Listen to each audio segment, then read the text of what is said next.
ভগবদ্গীতাতেই ভগবদ্গীতার মূল ভাব ব্যক্ত হয়েছে। এটি ঠিক এই রকম, আমরা যখন ঔষধ খাই তখন আমরা আমাদের ইচ্ছে মতো সেই ঔষধ খেতে পারি না, ডাক্তারের নির্দেশ মতো খেতে হয়। ঠিক তেমনি ভগবদ্গীতা গ্রহণ করতে হবে যেভাবে বক্তা তাকে গ্রহণ করার নির্দেশ দিয়েছেন। এবং ভগবদ্গীতার বক্তা হচ্ছে স্বয়ং ভগবান শ্রীকৃষ্ণ। সঞ্জয় উবাচ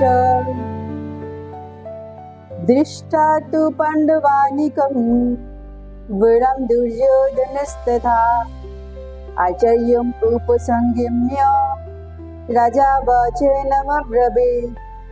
অনুবাদ।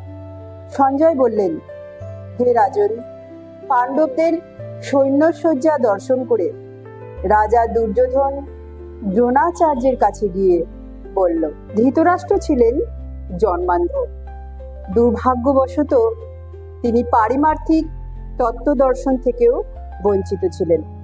তিনি ভালোভাবেই জানতেন যে ধর্মের ব্যাপারে তার পুত্রেরাও ছিল তারই মতো অন্ধ, এবং তিনি নিশ্চিন্ত ছিলেন যে তার পাপিষ্ঠ পুত্রেরা আজন্ম ধর্মপরায়ণ পাণ্ডবদের সঙ্গে কোনো রকম আপোষ মীমাংসা করতে পারবে না।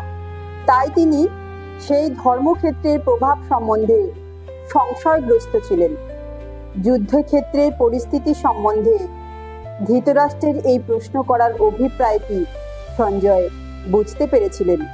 তাই তিনি নৈরাশ্যগ্রস্ত রাজাকে আশ্বস্ত করার জন্য বলেছিলেন যে পবিত্র ধর্মক্ষেত্রের প্রভাবের ফলে তার পুত্রেরা পাণ্ডবদের সঙ্গে কোনো রকম আপোষ মীমাংসা করবে না। সঞ্জয় তাই রাজাকে অবহিত করলেন যে তার পুত্র দুর্যোধন পাণ্ডবদের সৈন্যসজ্জা দর্শন করে তৎক্ষণাৎ সেনাপতি দ্রোণাচার্যের কাছে গিয়ে উপস্থিত হলো প্রকৃত অবস্থা সম্বন্ধে জানানোর জন্য।